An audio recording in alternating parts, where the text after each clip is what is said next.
Hi, I'm Celestine Hart, and I'm here today. I'm going to show you a video of one of my favorite projects to do, and that's some Zentangle inspired art. And Zentangle, of course, is the technique developed by Rick Roberts and Maria Thomas. They're a married couple, and they developed this process of developing art using various patterns they call tangles.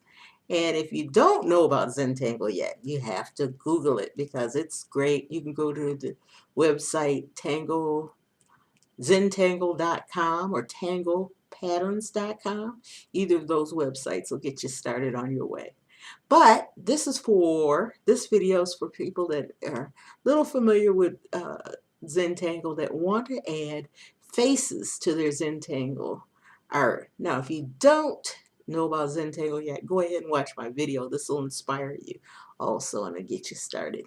I'm glad to have you viewing my video today, and I hope you enjoy it.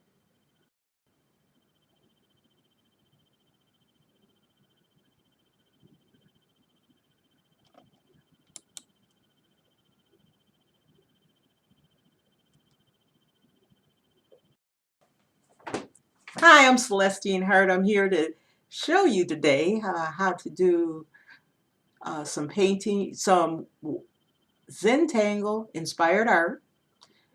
As you know, Zentangle is a technique that was developed by Rick Roberts and Maria Thomas. I'm a certified Zentangle teacher.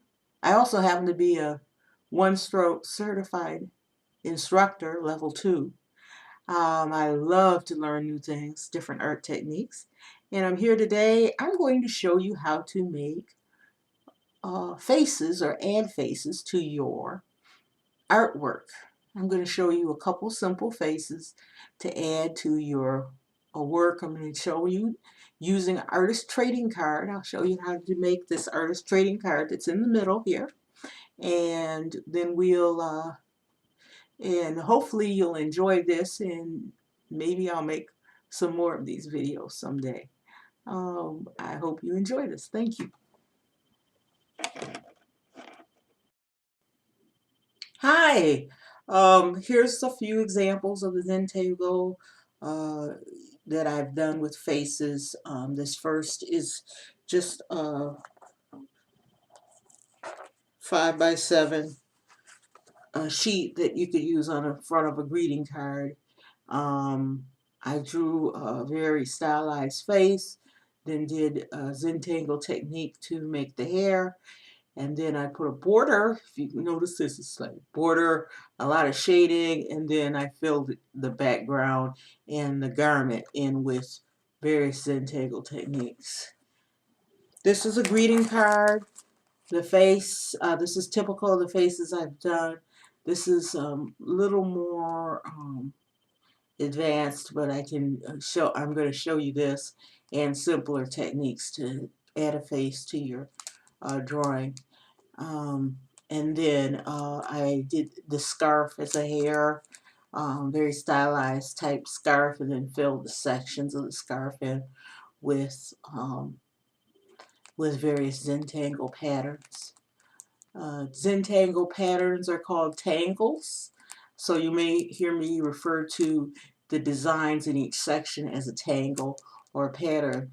These tangles can be found on the internet or through various books. There's a lot of books on the market now so you can find various tangle patterns, or you can make up your own. I have fun making them up as I go. I use different references. I did print out from the internet one if you send a donation, you can get a download. That's this Tangle Patterns Guide, and you get to tanglepatterns.com. I happened to print mine out on, and you'll see it's kind of reversed. I printed it out on half sheets instead of a full sheet.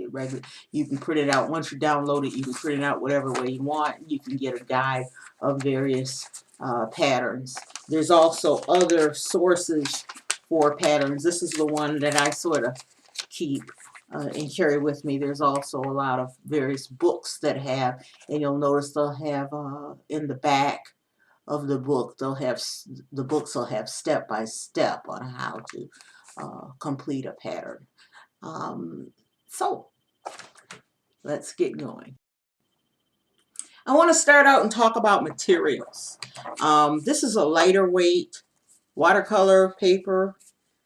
Watercolor paper. This is a lighter weight, less expensive watercolor paper I found at a craft store.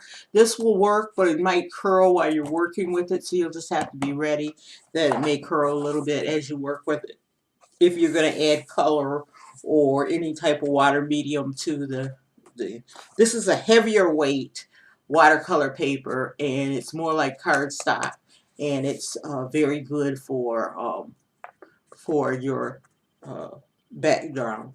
And again, I'm using artist trading card size 3.5 by 2.5.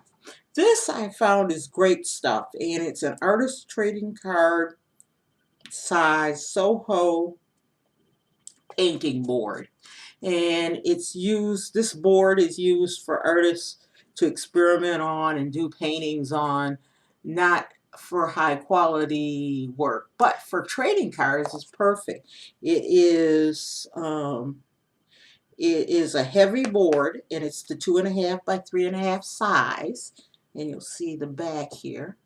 It's the 2.5, 3.5 size, and you can put all sorts of stuff on here, and it works great.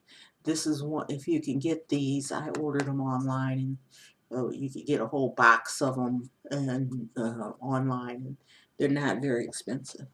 So that's one of the materials that I use.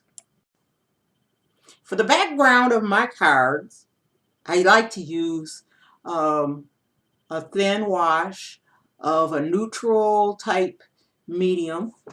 I find that watercolor pencils, watered down and shaded, and that works well.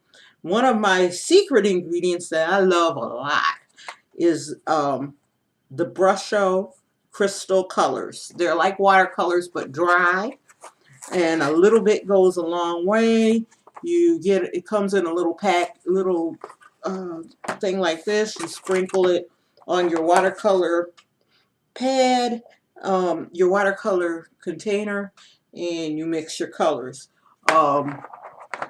These make you get a lot of color out of a little bit of powder, and I found that they do great things for me. So I use those as watercolors and also for other things. When you get further along, you'll probably use markers for shading, for colored shading, and then pencils, but I'll talk a little bit more about those tools a little later.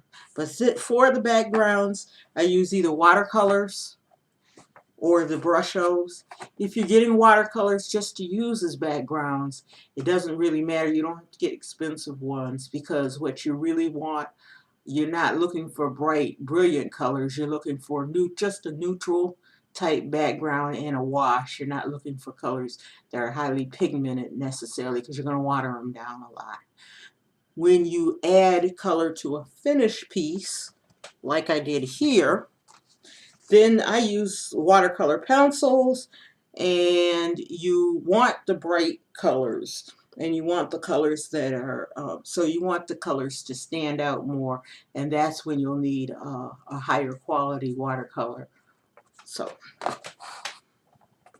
okay, let me move on. Hi, I'm back again. I'm going to show you some of the other supplies that I'm going to use later on, and first thing, the biggest tool for a Zentangle drawing is your fine line marker. I use the micron pens, which many Zentangle teachers use. The micron has archival ink, and it comes in various widths, down to a .005, which I'm sort of heavy-handed, so I have trouble using the .005. I do use a .01, and then I use an 03 and an 05 for various line widths. And the line width does make a difference on how delicate or your drawing will look. Then to fill in dark areas, some people use their fine line marker for their dark areas. I don't. I use ultra fine marker. It still needs to be a fine marker, but that's not as fine as the fine line, or various fine line markers, which I have here.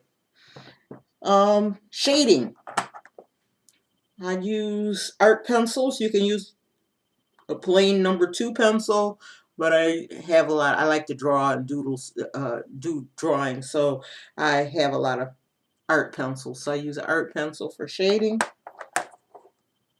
You're shading your tortillon, which is just basically rolled up paper, but these things are really handy for getting your shading the way you want it, and I'll show you a little of that. Highlighting. I use either a wax pencil or a white pencil to increase my highlights, just to give my highlights a little more glow to them. Sometimes I use a white chalk to add highlights. I do shade or color with color pencils. Watercolor pencils are great because you can shade and then use the water to spread that shade evenly in an area. I use the natural colors, different shades of browns and pinks and reds for the faces. I also find it handy, even though Zentangle teachers are not supposed to use erasers, but I find for my shading, because the micron pen won't erase, but for my shading I use, sometimes I add highlight by erasing using an automated eraser. So I found that to be handy. And then when I'm shading, I use pencils. Your pencils get dull quickly when you're shading, so I do have an automatic pencil sharpener, and then the old-fashioned pencil sharpener. So these are some of the tools that I use on a regular basis. There's more that I throw in there, but these are the ones I use on a regular basis.